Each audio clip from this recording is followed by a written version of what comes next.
Meine Damen und Herren, ich sage nicht viel heute. Ich will nur bei der letzten Gelegenheit noch ein paar Worte verlieren über das gesamte Programm, das wir jetzt in den letzten fast 12 Monaten, wenn ich das richtig in Erinnerung habe. Wann war das erste Mal? 16. Januar, also 12 Monate sind jetzt fast schon vorbei. Wir haben 14 Veranstaltungen gehabt in dieser Reihe. Das Bild hinter dem Bild, Sie kennen diese beiden Faltblätter, die haben Sie ja wahrscheinlich beide gesehen und gehabt und deswegen sind Sie auch hier. Ich will Ihnen nur ein paar Sachen sagen, warum wir das gemacht haben, wofür es gut war und was wir davon uns erwarten und was wir auch versucht haben mit diesen Veranstaltungen, die ein ganz weites Feld abgedeckt haben, zu bewirken. In Berlin, in Deutschland, in Europa, in allen Ländern außerhalb Chinas machen sich viele Menschen viele Gedanken dazu, wie es dort ist und was es konkret bedeutet, mit chinesischer Kunst zu tun zu haben, aber eben auch Kunst in der Gesellschaft, die uns weitgehend unbekannt ist. Das wird sich ändern müssen. Wir wissen, dass sich das ändern wird. In den nächsten Jahrzehnten wird es sich ganz gewiss deutlich verändern und es wird gut sein, wenn wir dieser Kulturnation Rechnung tragen auf die Weise, wie sie es auch verdient. Mir ist wichtig gewesen, nachdem wir 9 Jahre dort in der Studiengang haben und unsere Erfahrungen an einer Stelle in einem gewissen Kontext gesammelt haben, ist mir wichtig gewesen, dass Personen, die hier sind und nicht allesamt hinüberfahren, dorthin fahren, um die Realität dieses Studiengangs, aber auch des Landes zur Kenntnis zu nehmen, dass sie in der Lage sind, sich ein Bild davon zu machen, in welchen Kontexten eben chinesische Künstler an verschiedenen Stellen agieren. Denker, Wissenschaftler. Es gab eine ganze Fülle von verschiedenen Personen, die kann ich alle gar nicht aufzählen. Viele von Ihnen haben Sie ja gehört. Reziprozität, verzeihen Sie, ist das Gebot, welchem wir uns stellen müssen. Wir haben eine Situation, in welcher vor wenigen Jahren oder vor wenigen Jahrzehnten die ersten Kontaktaufnahmen von westlichen Ländern, diplomatische Kontaktaufnahmen mit der chinesischen Volksrepublik stattgefunden haben. Das war Anfang der 70er Jahre. Das ist gar nicht lange her, 40 Jahre. Und in diesen 40 Jahren hat sich, wie Sie alle wissen, das kann ich gar nicht rekapitulieren, vieles sowohl im Osten wie auch im Westen, im Okzident wie im Orient verändert. Diese Veränderung ist auch wirtschaftlicher Natur, aber sie ist vor allem künstlerischer, sie ist kultureller, sie ist sprachlicher Natur. Wir werden uns damit auseinandersetzen müssen, in verschiedenen Polaritäten dieser Welt zu leben. Wir müssen uns schon lange damit auseinandersetzen, es gelang uns nur viele Jahrzehnte lang so zu tun, als ob das nicht nötig sei. Zunehmend allerdings wird das notwendig. Es ist länger notwendig, als wir es heute wahrhaben wollen. Wir hätten es schon vor 20, vor 30 Jahren tun können und sollen. Wir haben es möglicherweise versäumt, im richtigen Moment aktiv zu werden. In der Ausbildung von jungen Künstlerinnen und Künstlern in dieser Stadt allerdings und in dieser Universität, in welcher wir agieren, ist dieses ein Muss.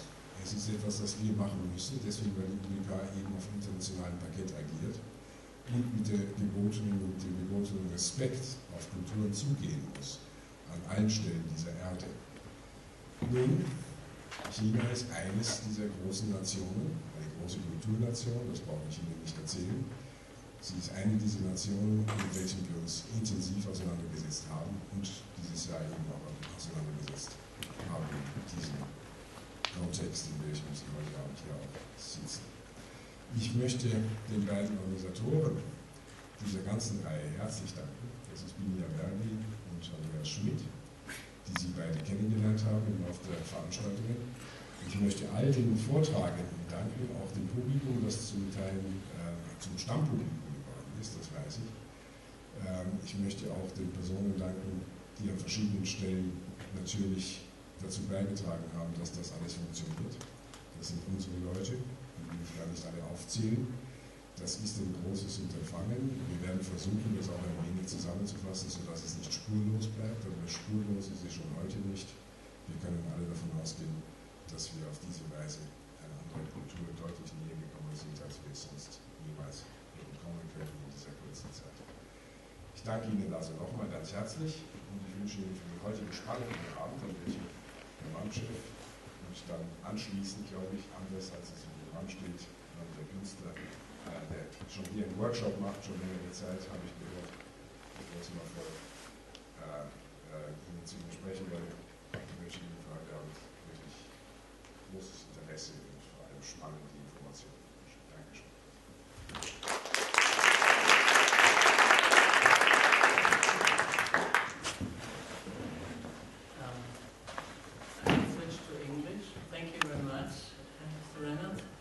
Today we will finish the series of our talks, panels and workshops, The Image Behind the Image, with an event called Wandering Bodies.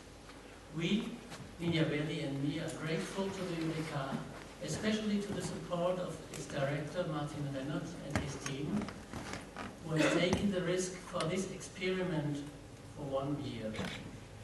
The UDK gave Binja and me the chance to invite different artists and intellectuals of various fields of cultural practice from the People's Republic of China, as well as from European countries. Also, we know that we just were able to present some selected examples of intellectual and artistic practice. Today, we are very pleased for the different voices which could be experienced and perceived throughout the events. There were voices of media, of new media, of calligraphy and contemporary ink, of public space, the role of curators, the change of curators' view, the change of artist practice, the voice of history and of art history, and the development from the 80s until today. Today, we have 2 guests from the field of theater and dance, and we are very happy and honored to welcome Mr. Zhao Chuan from Shanghai and Mr. Boyan Manchev from Sofia.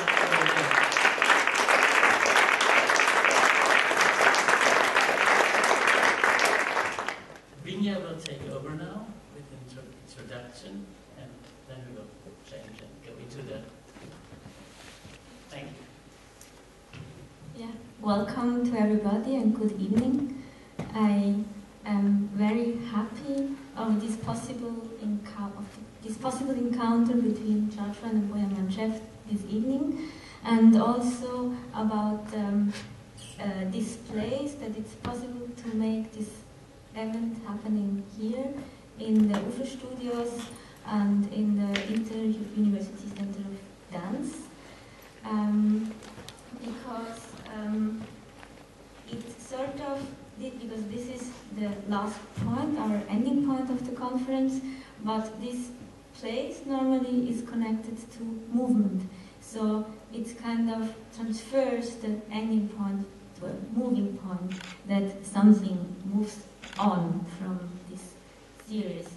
And this would also be my wish about the impact of the whole series, that all these encounters which were created during this 1 year long series between individual practitioners and also in between China and here, have kind of moved on or produced new possible encounters between the people who were involved and also you visitors. And then the second reason which I think it's really adapted place to make this series here is this special relationship between, or closeness between theory and practice, and between movement and theory, which links to our today's conference topic, and also to our today's guest. I think there is you share somehow probably this kind of, you could call it this process of transformation between theory and praxis. Yes, so this I add some words about Boyan Manchev, who is here a professor in the HCT, in the Hochschulbiografisches Zentrum für Tanz, and he's directly involved into the practice and the artistic production of the students here, but also he is involved in artistic productions of theater pieces and dance pieces in different positions, as dramaturg, as performer, and as theorist. And Zhao Chuan, besides his theater practice, is also really active as an art critic in China, and is reflecting on the situation of arts in China and onto the recent developments happening over there. So, so today's structure, actually, we have this common title, Wandering Bodies, but then we have two independent talks. And Boyan Manchev will start with the talk related to the new Oedipus, theater, desire, and crisis of the political. And then Zhao Chuan will give an insight mainly focused on the practice of the cross-stage theater collective in Shanghai under the title Body as Social Utterance. And then there is space for discussion and for building up bridges or thoughts in between. So now we say some words, just some points about both of you, and I start with Boyan. Yes, I just say Boyan Manchev is from Sofia, from Bulgaria, but living in between Sofia and Berlin now. And he was also former vice-president of the International College de Philosophie in Paris. And now he is a professor, a guest professor in the SODA program of the University Center of Dance, and also professor in the New Bulgarian University in Sofia. And there are a lot of publications, which I name just two. It's L'Altération du Monde pour une esthétique radicale. It appeared in French in Paris. And Métamorphose de l'instant, la désorganisation de la vie, je crois. Excuse-moi, je l'ai perdu. Oui, this is Antonia, and I will over you present some. I will just introduce a short introduction to Zhao Chuan. He was born in Shanghai in 1967. So he spent his youth during the Cultural Revolution. Zhao Chuan is a writer, art critic, and theater director. And he acted as a performance artist in the 80s, the early time of the pioneers of contemporary Chinese art. Then he went to Australia in 1988, and he worked for advertisement for a bank. And he just told me that he got a lot of experiences about capitalism and the systems of banks in Australia. He came back in 2001, and since then he has been working as a writer and art critic and theater novelist in Shanghai. In 2005, he was the co-founder of the amateur theatrical group Grass Stage. And the name was borrowed from China's ancient wandering troubadours. The group is working to promote a new theater movement in China. Zhao encourages non-professionals and ordinary people from all parts of society to involve themselves in a collective gathering in a theater scene that exists beyond the market forces of profit. It emphasizes the social character of its experimental performances in non-profit orientated public spaces. The group runs shows in different spaces like streets, open places, schools, as well as festival spaces or art galleries. Works of Grass Stage have been shown on various occasions in Hong Kong, Taiwan, Korea, Japan, mainland China, and Germany. Zhao had been the artistic director for the Mekun Fringe Festival in 2008 in Shanghai and created many collaborations, all projects mainly also with Japan. Moreover, Zhao Chuan has given workshops in Asia and European cities to emphasize an interaction between theater and society. Zhao Chuan is an author and critic as well, and has been rewarded several literature awards, like the UNITA Prize for New Novelists in 2001. In 2011, Jörg Huber and Zhao Chuan published the book A New Thoughtfulness in Contemporary China, Critical Voices in Art and Aesthetics, and this year, The Body at Stake, Experiments in Chinese Contemporary Art and Theatre. I'm very happy you are here. Thank you, and please, you begin. Thank you.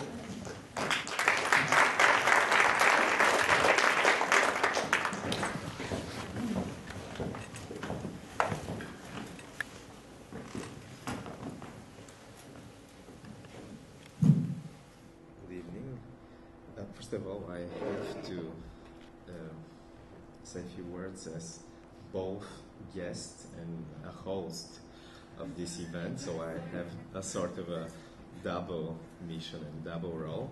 As a guest, I would like very warmly to thank Binia Verli and Andreas Schmidt for their invitation, as well as UDK as institution hosting this very important project and university which is represented here by his president, Professor Leonard. Thank you for being here. Thank you for coming tonight. I would like to welcome you also as the symbolic host of this Southern lecture series, which is kind of joining the UDK lecture series tonight. So, Binia was too generous in introducing me, because I would introduce myself simply as a humble philosopher and not really a practitioner, but I do believe as philosopher, I'll try to use this that way. As a philosopher, I do believe in the importance of practice, or of the close relation to practice. And this is also the focus of my interest tonight.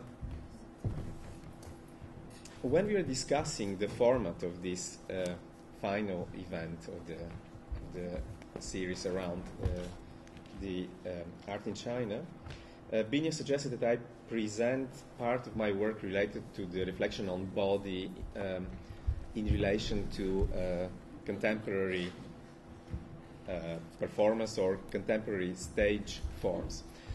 But since I have already had many occasions to speak on these issues, including in this biggest studio of our center, I decided to propose something like a conceptual challenge, namely to speak about the origin, the very origin of European theater, and of one of its most symbolic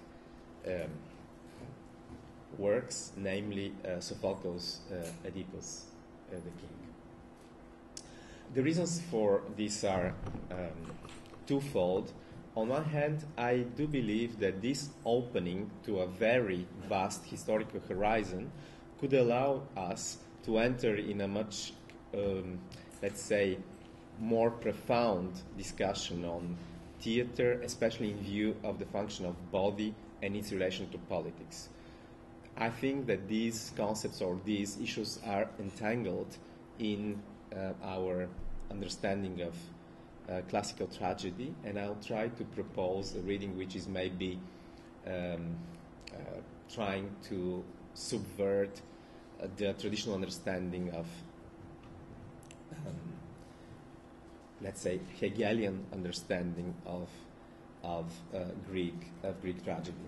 On the other hand, I believe that through this kind of subversive reading of the legacy of Greek tragedy, we could also destabilize the historical horizon in which we usually inscribe our understanding of theater, which is, of course, Western-centered, as Zhao Chuan rightfully mentions in his texts collected in English in this volume published in Zurich in the last year. And I would like to destabilize this vision through a modern narrative about tragedy, which started here in Germany and to a large extent also in Berlin or nearby in Vienna and in Weimar, namely the romantic rereading of classical legacy, which opened precisely the vision of another Greece and also of another obscure side of Greek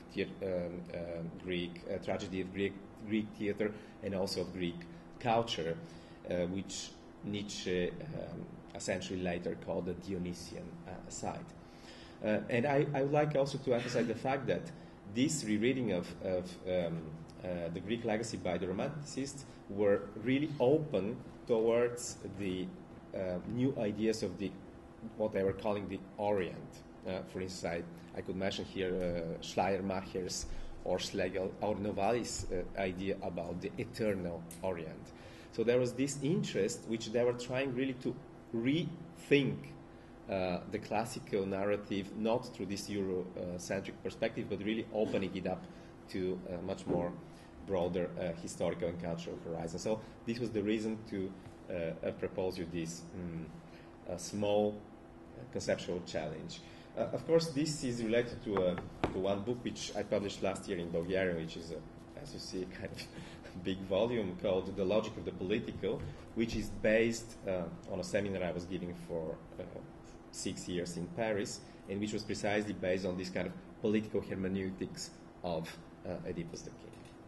But now I'll try to focus my attention to one specific moment, which is precisely, I think, the meeting point of the issues of body, politics, and theater, namely the question of desire. And, as you know, the title which I proposed for this short lecture is The New Oedipus, Theater, Desire, and Crisis of the Political.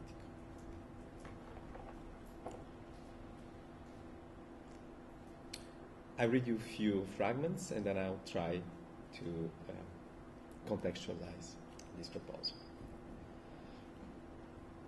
In a way, I just want to say that I continue an experimental format with which I started this year with a lecture in Volksbühne, which was entitled The New Pandora, Manifesto for Inhuman Theatre. I'll return to that later. What is the relation between Pandora, the first artificial being, and Oedipus?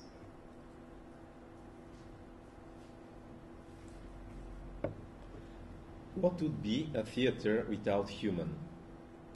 A scene of the inhuman? Perhaps theatre has no other origin but this very question, which has opened space for the monster called human to become itself. The inhuman theatre is a theatre of the boundless desire, the desire which exceeds the human. The question on theatre is first and foremost a question on desire, on the force which exceeds the human. The question on desire is a question on what exceeds the limit. In the limitless desire, there is no hope for exit, for exodus, because there is no limited desire.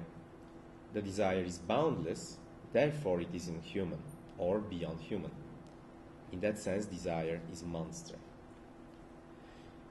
Since its origin, its archaic Greek origin, theatre is obsessed with what has no limits. The scene dissolved in the space, in this space becomes obscene. The scene dissolving in this limitless space, becoming obscene, ob-scena, what is beyond stage. I'm playing with the uncertain etymology of the word obscene proposed by Varros in his De Lingua Latina. This obsession was the birth convulsion of theatre. The theatre scene emerged from the obscene placenta of desire. Theatre has its origin in the experience of the unavoidable presence, the presence of limitless desire, the presence of mythical forces, what the Greek were calling forces, which had immediate action on the world. The archaic figures of this inhuman desire, of this hypsopolis desire is the Greek term, are the monsters themselves, but also the monstrous desires of gods, whose name in Greek is daimon, demons, who always take different forms. As one of the last strophes of Euripides' Bacchus states, the gods, ton daimonion, appear in many forms, carrying with them unwelcome things. So the question of the body, the question of form, is a fundamental question of Greek theater. In a way, Greek tragedy is a sort of proto-political genre, which has this also archaic or archi-political task to shape the bodies or to give bodies to the forces. And maybe this could relate to your understanding of how body could break through the political regimes of representation. Heroes' hubris, or heroes' audacity, heroes' excess. Hubris is a crucial concept in Greek understanding of theater, coming from Aristotle's Poetics. The driving force of tragic mythos, of tragic fabula, is also expression of the powers of desire. In fact, the hero has usually relation to monsters and monstrous gods, as Hercules or Oedipus do. Hence, hubris could be seen, indeed, as a sort of a mimetic doubling.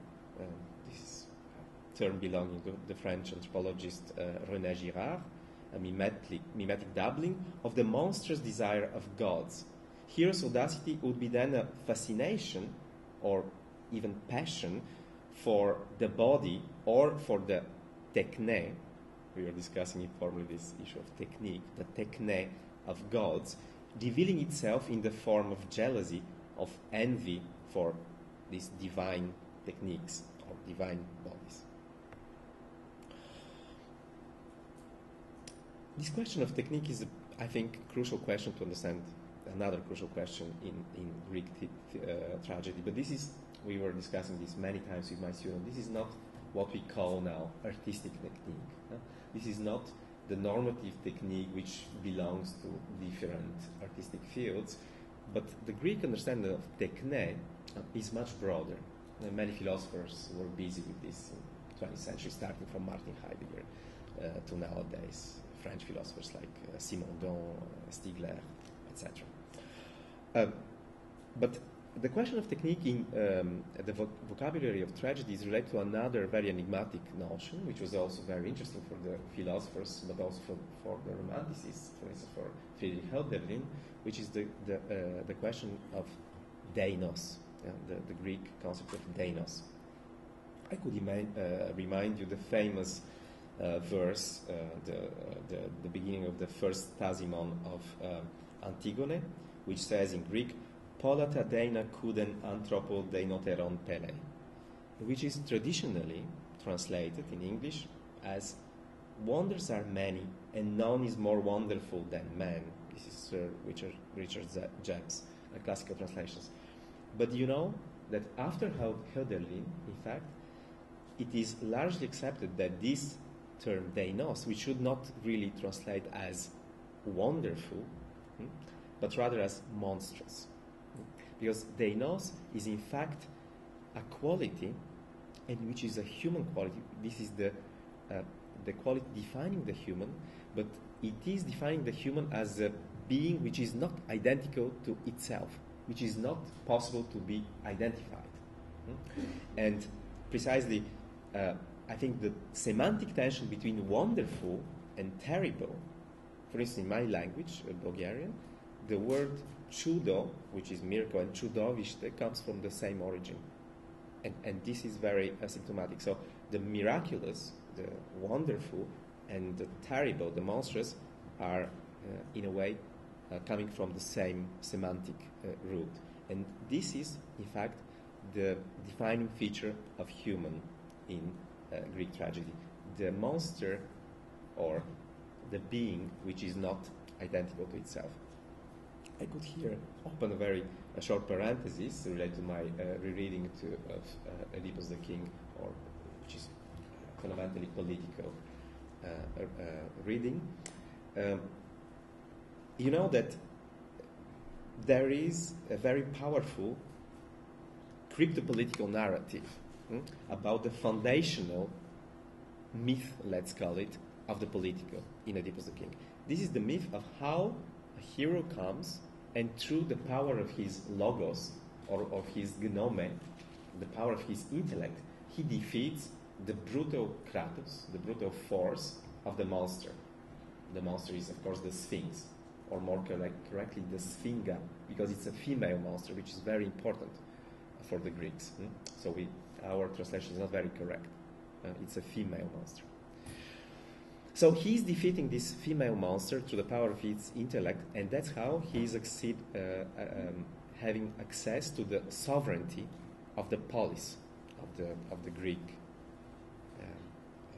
city or state. But you remember that he's defeating the Sphinx, this monster, the terrible singer, she's called by Sophocles. He's defeating her by answering one enigma. And maybe you remember this enigma. The enigma was the following. The Sphinx is asked Oedipus, who is this being, this creature, which in the morning has 4 legs, in lunchtime, at noon has 2 legs, and in the evening 3. And he answers, the human. Right? And that's how, and basically this zoic, this primitive power, the Sphinx is committing suicide. She's jumping in the abyss and destroying herself. So, through answering this enigma, through the apparent power of Logos, Oedipus is becoming sovereign. Sovereign which represents the community. In a way, he's becoming the body of community. And you're completely right when you speak of Greek tragedy in your text, Physical Odyssey, that Greek tragedy is focused on what we call today subject, because their term is not, of course, subject. But there is this interest in the embodiment of political community through kind of heroic presence. But then there is another enigmatic moment in the tragedy Oedipus the King, which is the moment of the failure of Oedipus. The fact that this incarnated political body is failing. I have to say that this ideal fabula of Oedipus as protagonist of political subjectivity is the fabula created by another big German philosopher, but very critical to the Romantics. This is, of course, Hegel. This is the Hegelian anthropotechnical narrative of how Oedipus is the new type of hero who, through the power of Logos, is defeating the old, formless, bodiless, if you like, or monstrous body of the pre-political sovereignty, of the brutal kratos, of the brutal violence. Well, the problem is that the tragedy itself, Sophocles' text, poses a very powerful apostrophe to the Hegelian reading, but Hegel was not too attentive to it. The fact that Oedipus, this incarnated political body, failed. Why did he fail? Well, he failed for many reasons, of course, mythological, but also political. First of all, I have to say he failed because he gave the wrong answer of the enigma. The answer which he gave to the enigma, the human, was wrong. Because for us it's maybe convincing, but in fact for every Greek at the time, it was clear that the answer of the enigma is monster and not human. Because for the definition, Greek understanding of monster is a creature which is changing the number of its legs. It's precisely that. So, in a way, Oedipus gave the wrong answer, but since he is the hero of Logos, the incarnated logo-political new power, he had to foresee the truth. Well, he enters a new sphere, the sphere of political representation, the sphere of clarity, as Hegel calls it. Therefore, his fate is to see his own destiny. And that's why, at the end, he sees himself discovering that himself is not himself, that the human is not identical to itself, but it is a monster. Because he discovers that, of course, he is the husband of his mother, and he is the assassin of his father. Therefore, he is a monster. He transgressed human law. And this, let's say, powerful apostrophe of the tragedy, immanent apostrophe of the tragedy, I try to call contrafabula. It's the counter-fable of tragedy, which is precisely related to this concept of deinos, which describes this ungraspable ambiguity of human being, this monstrous quality of human being as being which is constantly transforming, changing its form. And of course this question has a very powerful, on one hand political, on the other hand dimension, on the other hand dimension related to the idea of body itself. Maybe we can discuss later on, but for instance, when you say that Western tradition was focused also on the body and his relation to the subject, we have also to say that in these times when theater became this powerful, let's say, political and also, of course, artistic technique, there was no such fixed idea about human body. In fact, Greeks didn't even have idea of continuity of one body. And this is precisely through the genre of theater and through other, let's say, arts of the time, through visual representation, that this idea was gradually fixed. And from that point of view, it's really interesting that it's clear that there is another political strata of the classical tragedy, which is, of course, not simply a Greek genre, it's Athenian genre. It's a genre which was created in Athens. And, of course, Sophocles was one of the big figures of Athenian democracy. So there is a very, for his fellow citizens, there is a very clear political message in Oedipus, as well as in the other Greek tragedies, namely, the sovereign is failing because he is not representative for the Athenian democratic idea. This sovereign is in fact named, or he is designated in the very title of Sophocles' play, which is, of course, Oedipus Tyrannos. He is a tyrant. And a tyrant means someone who is usurping the political power.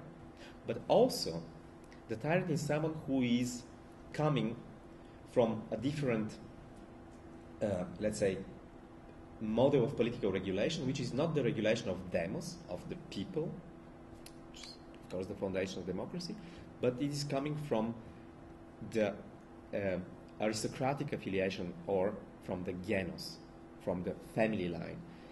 And in this sense, we clearly see, or not we, but the public, the Greek public of Sophocles, clearly sees that Oedipus is coming from the line, from the monstrous line of the Theban kings, which were all from the founder of Thebes, the archaic Thebes, to Oedipus' father Laius. They were all related to some monstrous lineage. So they were monstrous. They were cousins with the monsters. So in a way, the incest, which was something typical from the monstrous archaic past, which is something typical for the Sphinx and her family line, was also something typical for Oedipus' family. And in that sense, it is clear that what has to be eliminated is this monstrous past and these monstrous forms of sovereignty, these also monstrous forms of embodiment of power, which is represented by Oedipus. And what's very interesting, maybe this is not too clear for the contemporary reading, is that usually this monstrous past is punished or is refused, rejected, and overcome through the mediation of the goddess Athena, which is of course the goddess, the patron goddess of the city of Athena, or the solution of the tragic conflict happens even geographically in the realm of Athens. For instance, the third tragedy from the trilogy of the Oedipus the King, Oedipus in Colonus, is the place where the tragic conflict of Oedipus is symbolically solved is Colonus, which is in fact a kind of neighboring town or region of Athens. So the solution is coming to Athens. The monstrous past is resolved in this new political regime, which is the regime of democracy. So in a way, this is a sort of archi-political value of the tragedy as political genre, which is showing how the archaic forms of sovereignty is failing and how new form of sovereignty is coming into the world. Now, what is interesting is what could be our understanding of these new forms of political regulations which are proposed by the tragic narrative. Here, maybe because I don't want to be too long, I maybe make a short connection to a discussion which we had half a year ago in the framework of the same lecture series with our colleague Unstete Körper, who is theorist, who invented the concept of post-dramatic theater. But Unstete Körper here developed a kind of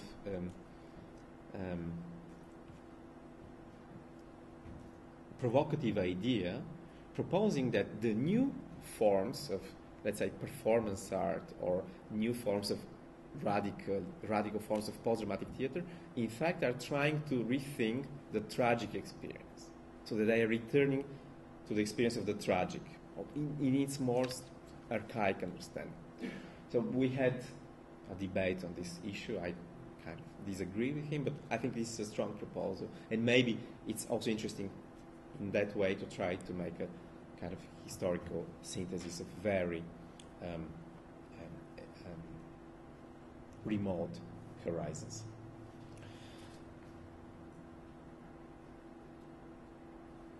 Well,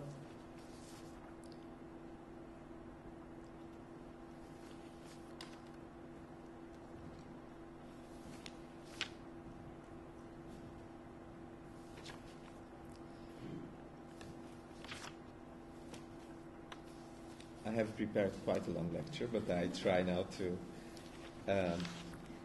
come to a conclusion, keeping a big part of my arguments for our debate. And I'll come to the end with the following proposal. So, of course, to suggest that the narrative or the mythical story of Oedipus the King, as it is transformed by Sophocles, is founding a political model is not at all my aim. I wouldn't like to suggest something like that. But it could be a valid statement in two historical circumstances. One is from a point of view of historical anthropology, in which we could claim that in the Greek polis, in the polis of Athena, the genre of theater, or rather the phenomenon of theater, had a very powerful task of political regulation, and also of establishing a common political horizon for the community of the citizens. And on the other hand, we could also claim, and this is, of course, my philosophical work, but also work on history of philosophy and history of theater theory, namely the fact that the genre of tragedy was used in European modernity as sort of a historical projection or a sort of a fictitious horizon on which the idea of ideal origin or kind of founding myth was projected or retro-projected. In a way, the first modern political thinkers were conceiving the origin of the political, for instance, Hobbes, but also people like Vico or even Rousseau, who was very critical of theater. They conceive, in a way, the origin of the political, the social contract, etc., through a model which is, to a large extent, based upon the rereading or the interest in Greek tragedy in early modern period. And from that point of view, the Greek tragedy becomes this kind of historical, but also a sort of a structural fiction of European modernity, which stabilized this narrative which you are describing and also confronting in your work. But this is not at all, let's say, the historical substance or even the political substance of Greek tragedy. So my proposal, which is also a sort of a philosophical but also practical challenge, is to open up this horizon in order to maybe remobilize the concepts and the figures proper to the Western understanding of theater, in order not only to destabilize them from a radically external point of view, but to radicalize them from inside. So this is my conceptual invitation to you, Zhao Chuan.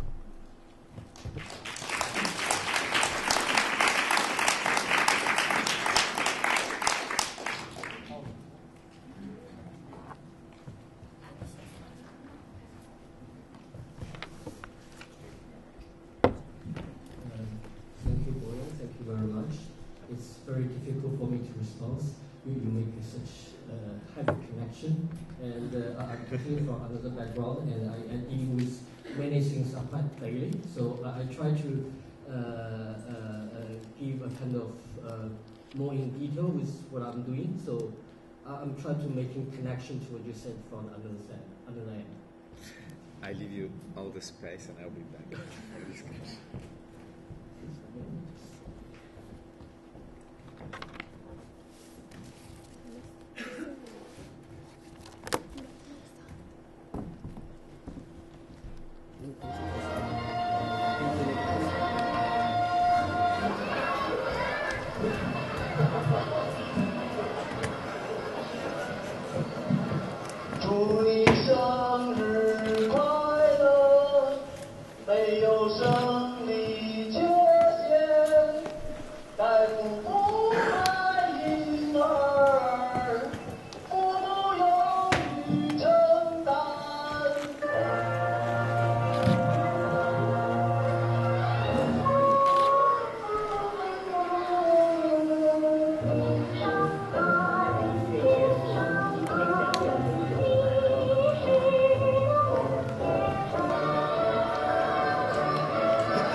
performance, also this very interesting stage. We only had this year. Actually, that was in August in Haikou, in one of the large islands in China. This is on a very busy street in a summer night. 好，谢谢大家，我们今天的演出就到这里，谢谢各位，谢谢。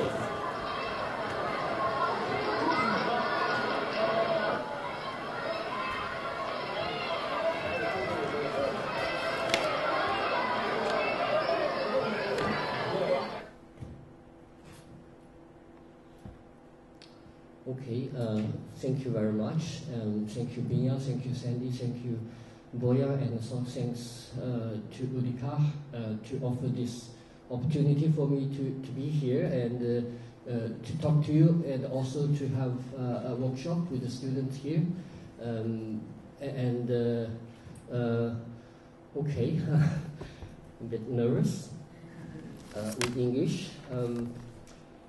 Okay, this is the you see this type of theater we had, kind of performance we made August this year, but this is not normal because we had a quite large stage in the middle of the street, and there are kids around or people. It's quite strange in a way. Normally we are not like that because even we mentioned we perform a lot in different occasions, but actually on the street in China it's very difficult because it need license, need a permission, and we never had. But we keep telling people we don't have license, but we are not illegal.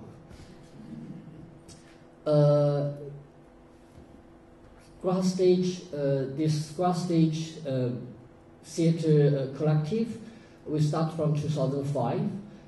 In the beginning, I offer a chance to make a theater piece in the People's Theater Festival in Guangzhou in Korea. And one guy, the artistic director, he came to China later in 2004, and he wanted to find something which he felt may connect to his idea of people's theater. So he came to Shanghai. He went to all these theater companies, maybe title with people. I think this is maybe also quite often to some of these Eastern European countries back to the older days. You have many connections, people's bookshop, people's park, people's restaurant, or many things that connect to people. So he also went to see a big theater, state theater company. It's called like People's Theater Company or something. And he returned to Shanghai. He said to me, he said, there are nothing to do with people. Then we have a good conversation. Then he asked me to offer. He offered a chance, say whether you like to come and make a piece of work. So I start from 2005 with a group of young people, try to make a production connected to the Korean War back to the early 50s. As a writer, as like I was introduced as a writer, I would write fictions during that time, and also write some other non-fictions as well. It's easy for me just to write the script, then I let these guys perform. But then it's come out with some other idea. I kind of not quite keen to doing that way. I thought because all these people, they're much younger than me, they're from different generations, from much younger generations. All they understand about the war happened that back to that 50 or 60 years ago. It's only can describe for like 2 or 3 sentences from the textbook. It's very, very, very standard or very simple. So I thought, why we are why don't we doing this? Also, we're seeking this chance as a study opportunities. So I grabbed whatever I can find: the documentary films, memoirs. We will also visit old soldiers left from that time, and also we just found whatever we can find to connect that thing, that event, that war during the time. And so we went, it was like 2 or 3 months. We went through studies, all these materials, through workshops. We gradually developed some pieces, small elements from what we had learned. And I kind of mount and weave them together, end up with a 1 hour physical theater work. Then it was showed in opening of the festival in Guangzhou. And the young guys, they went through this process together with me. They quite liked the idea of making theatre like this. Not just making theatre like this, but to live like that somehow. So they asked me whether it's possible we can continue after the production. So basically we meet every week, every Sunday afternoon, from maybe like 1 o'clock. Now it's kind of very standardized, from 1 o'clock to 5:30 or 6. If we have time, we have a dinner together. If we don't, then we go home. Then during this, each week during that time, we will do a bit of reading. If we have some issues, if we have some feedback from what we read, from what we see, then we communicate. And also we run some workshops, performing workshops, or kind of different kind of workshops sometimes. This is what we had in the beginning when we make these productions. When we made that production in 2005. I would like to mention this because many characters of grass stage, of this theatre collective, they are start from the beginning. Only after some years, when I look back, I'm quite surprised. Lots of things we did in the beginning, they are kind of continuously developed. So till now, it's been 7 or 8 years. This weekend, Sunday gathering, it goes every week till last weekend. Okay, so only if we touring, we travel to somewhere, then we may not do it. But otherwise, it will always be there. And it's also like in the beginning, it's open to everybody. It's not say we advertise, say come. It's not like that because we don't have actually the facility to facilitate for too many people. But if you are connected to us, if you're a friend of friends, if some people, quite a lot of people went to see our production, at the end they will come say, oh, actually, do you think I can join? I don't think this happened actually to many of these commercial productions. Like when you watch opera and at the end you go to the stage manager say, should I join next week? Is that possible? Or maybe 3 months after I can also perform on the stage. It hardly happens, but to us it's quite often. I got this kind of people almost make inquiries after the show all the time. And but this not necessarily means they will stay with us. They come, they take the workshop, they say, oh, this is very nice. Maybe they come only 1 time, then we never see them again. Or maybe they come 3 times, 4 times, then they disappeared. Some people stay with us for 4 months, 5 months, or 4 years, 5 years, that for some reason we don't see them again. That's quite often. But also there are people start from the beginning, start from 2005. They are still with us. And some other 3 people start from 2006. They are still with us very closely. These people are not from theatre background.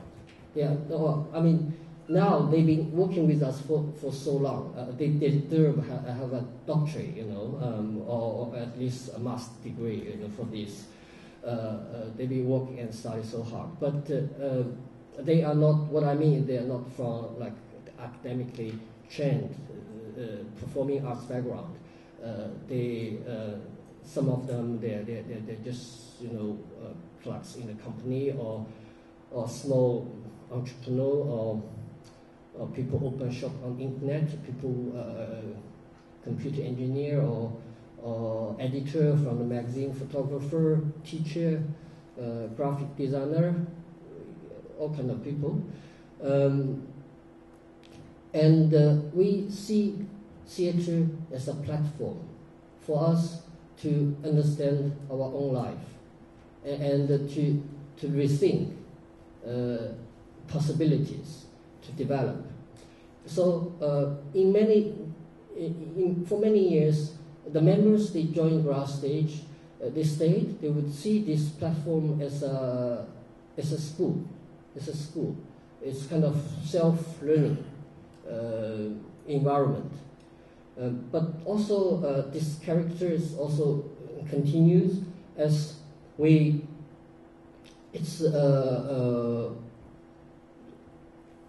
don't actually charge for audience. It's a free theater. This is also something in the beginning, because in China, for making a theater, to perform in a proper theater venue, you need to have a permission. But for get that permission, you need to go through these checking points. Then this is something I don't really want to do. So we have never applied for any permissions, but we use alternative theater spaces or all kinds of spaces which people can provide to me for free. But I'm lucky enough, for that many years, I always got space for free. People like the idea of grass stage, people like my work, they support me, and we always have the space for free. And all the members, with what we are doing, we seem to have little commitment. We don't take any income. So we receive no fees for making a productions. We don't charge our audience.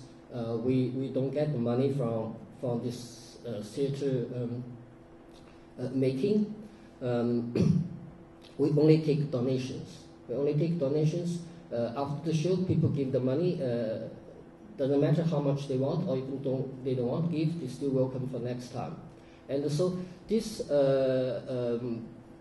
the beginning, I thought, okay, look, this is some kind of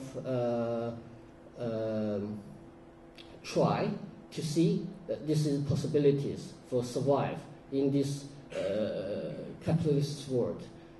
Because all the culture productions today are driven by the capitals. When you start doing something, first you thought, okay, where's the money? Let's work this out. If there's no money, then maybe we wait, or maybe we write another proposal. But in the beginning, I thought maybe we can see if we can do things by people's will. If we really want to do it, then can we do it? But now, after many years, I think it's quite okay. It's no problem to survive. If you don't want the money, that gets you very strong in the position. Also, this is in the way to respond or to confront the Chinese situation now. Because now we all go through this reform or market economy, semi-market economy. There are other forces as well, very powerful. So this is also something I think it's quite important to us, even start from the beginning. We're trying to confront with is like how we see the stage, how we see the theater, what it to do with us. I'm talking a lot, I'm saying a lot with how we present ourselves on in the public space. I think start from after 1949, that's when the Communist Party took over the power, established the government in Beijing. Most of the public space, or if we say theater, or art galleries, or maybe parks, it will use by the government, mostly it will controlled by the government for if there are any cultural productions, it will be relate to propaganda, relate to some ideas they want to push through. And gradually, I think that was to the 80s. Partially or a big portion of it will take over by the capitals. They have become for a generation, they generate a profit. So for the theater academy, back to the 70s, during the Cultural Revolution or in the early years after the Cultural Revolution, they always select people which they think they can present on the stage about workers, right? Peasants or workers. You're looking for some people have really big build, strong voice, square face, big eyes, look very powerful. But actually, when you look at the real people, they are not look like this. These people on the stage really make them feel shame by their looking, how ugly I am, you know. And this kind of through training, they can get this kind of very strong voice. They pronounce Mandarin in a certain way, which they think this is the proper way to pronounce, but actually it's not the ordinary way to talk. So you got this faked voice and faked image about certain people, and this really put these people down. So they lost their chance, lost their opportunities, present themselves in front of the public. They were shamed by their look and by their voice, by their accent. And to the start of around the 80s, when this commercialism come, now the theater academies, the mainstream companies, they select beautiful people, slim figures. It's for sale. It's for sale.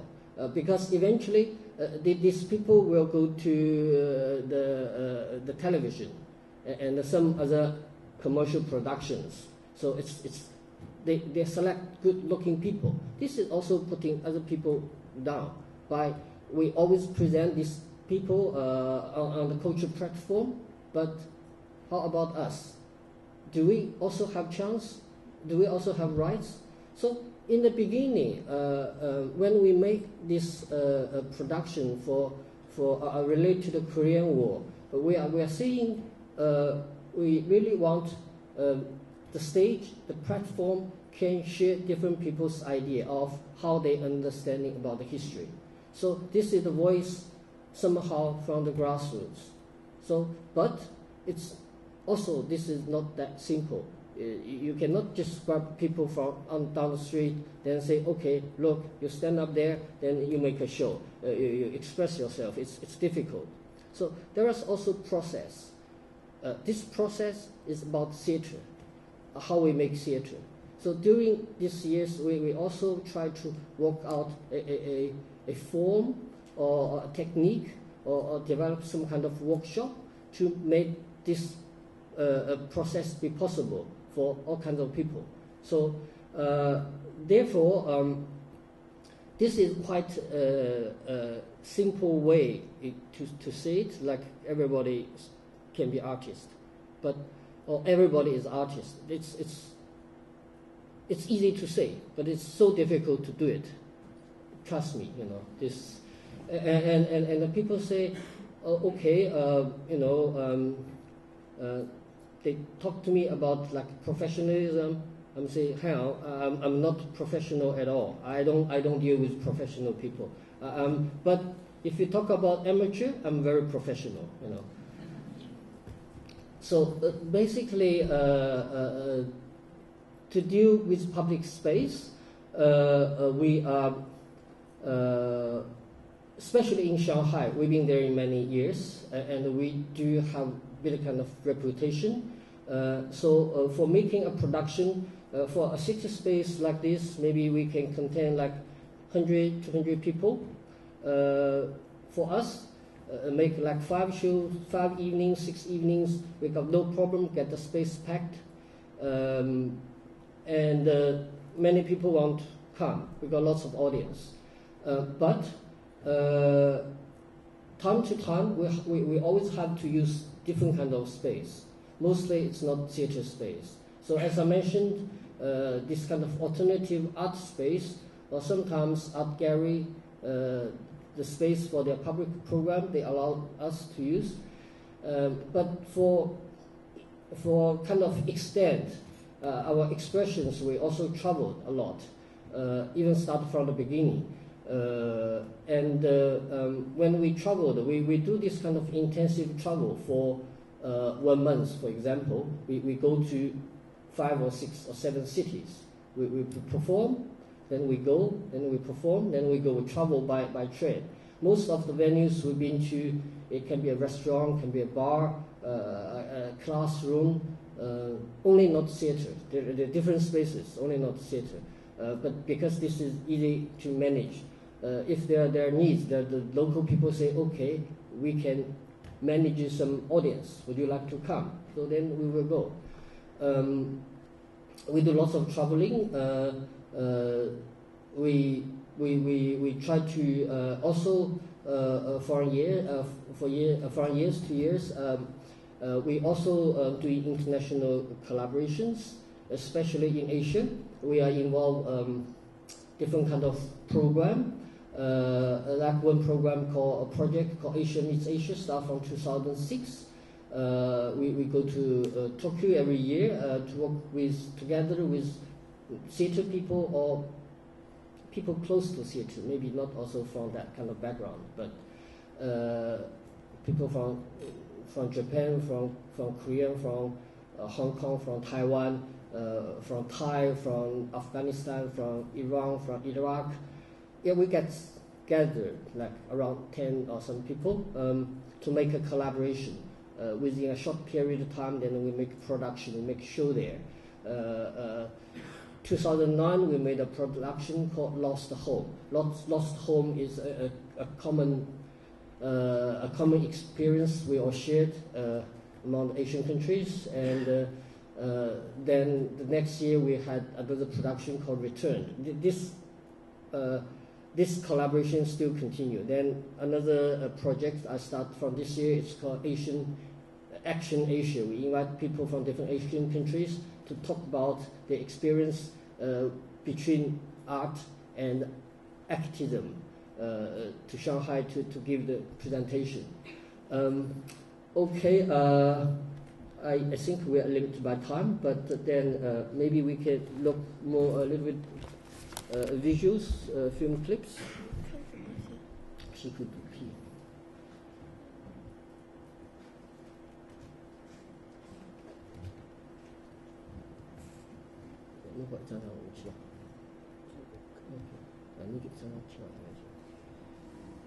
This is the production.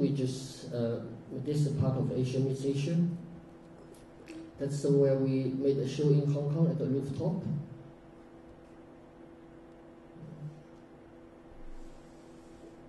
This is in a university. Yeah, I just want to show you different venues where we actually made our show.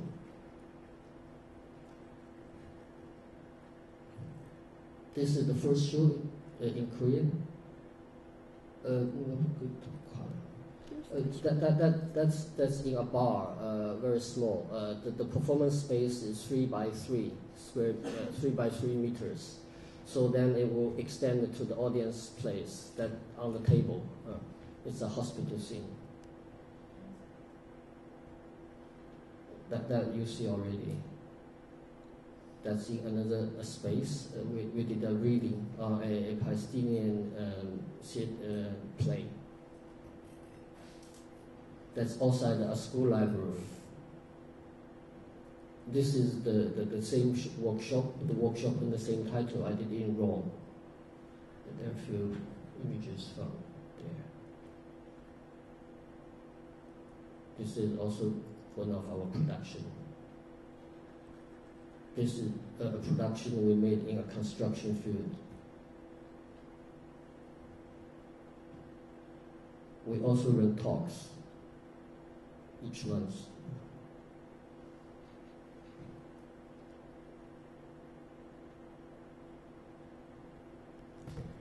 Then you see a little bit.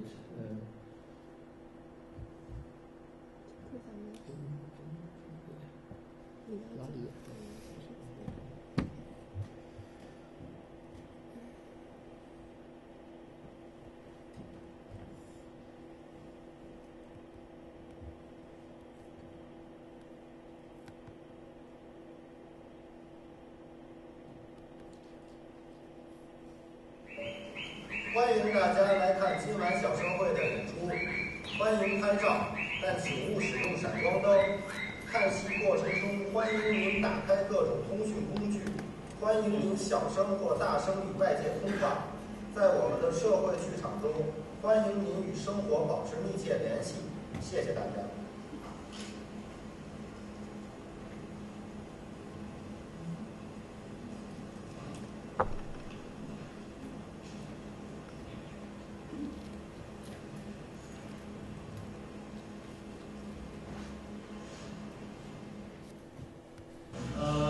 我觉得社会在发展有很多变化。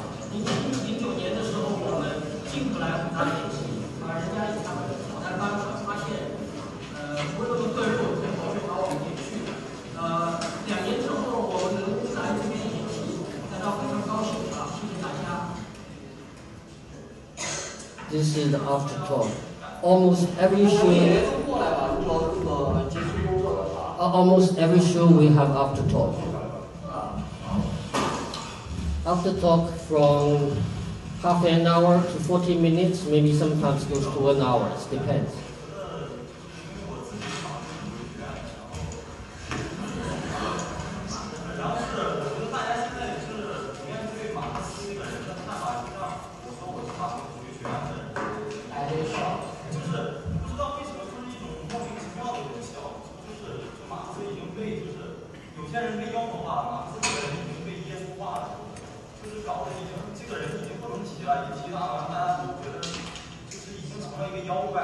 This is the performance at the Shanghai University.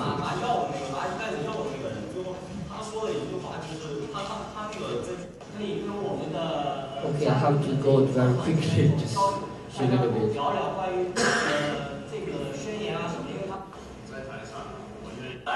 那么是一些普通的人聚集到舞台上，把这个作为一个表演的平台，把这个作为一个表达的平台啊，跟大家来交流想法、交流看法。我叫侯勤辉，大家好，我是福州人，然后很早就开始生活在上海，我以前是画画的，然后从事戏剧有6年了，就是一开始就来草台班，然后有6年，我们6年里头每个星期天活动。然后从来没有断过，我从来没有一次也没断过，所以我6年里没有跟我老公过1次星期天这样，一直到现在在这儿。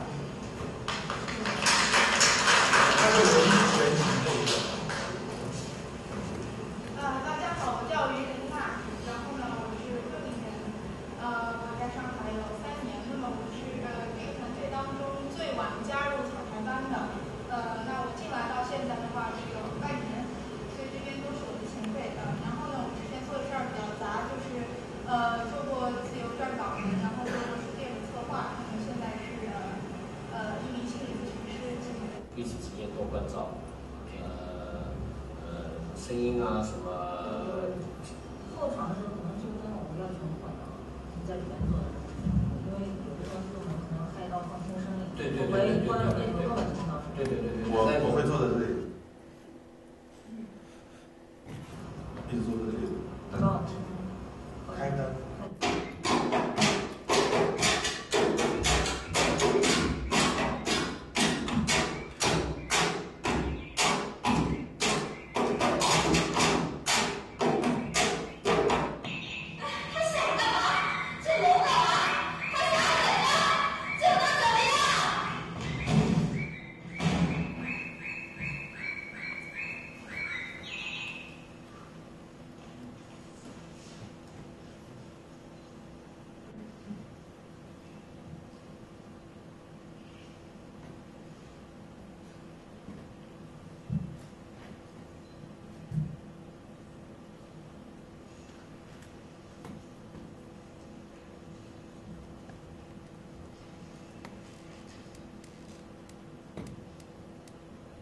年轻的朋友，你有时间吗？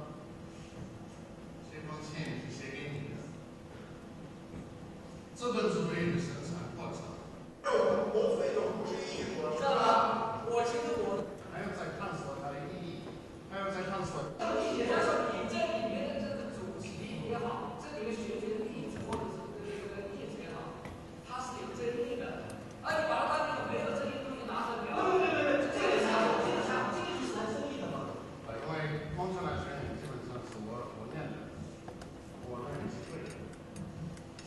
100%对，大概是92%。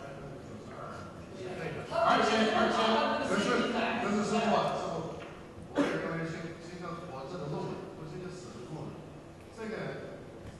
这本书还在火，还要再看，还要再探索它的意义，还要再探索它对当下社会的意义问题的是关系。至少这个本身其他主要是进行参与的。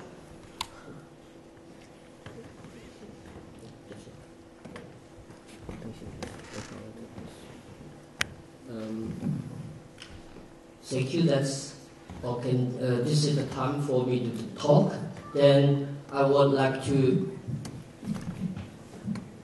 offer you something else tonight. Maybe a dance. Yes.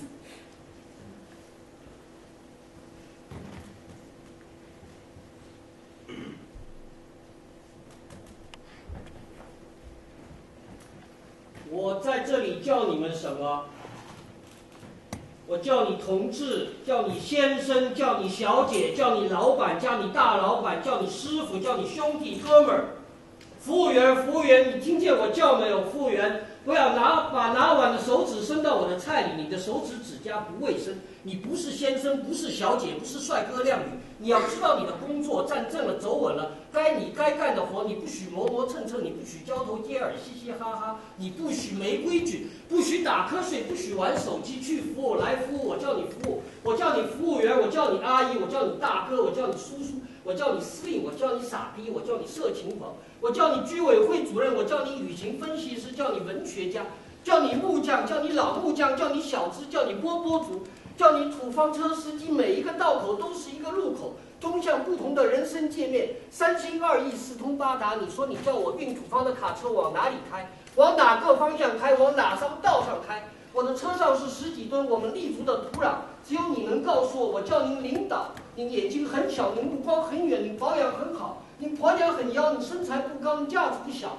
您有架子，您住大房子，管子用着烙大票子，进出是车子，接班是儿子，叔叔伯是孙子。我叫你孙子，叫你小儿科，叫你神经病，叫你上访被打的，叫你少数受蒙骗的群众，叫你底层，叫你小人物，叫你大局长，局长，那是你吗？那是几年前的事了，早抓了，早该抓了，该早抓了，该都判下来了。贪官里面你不算最大，不算美金，不算欧元，不算几个女人，收了快要上亿吧。我叫你董事长，我叫你总经理，我叫你法人。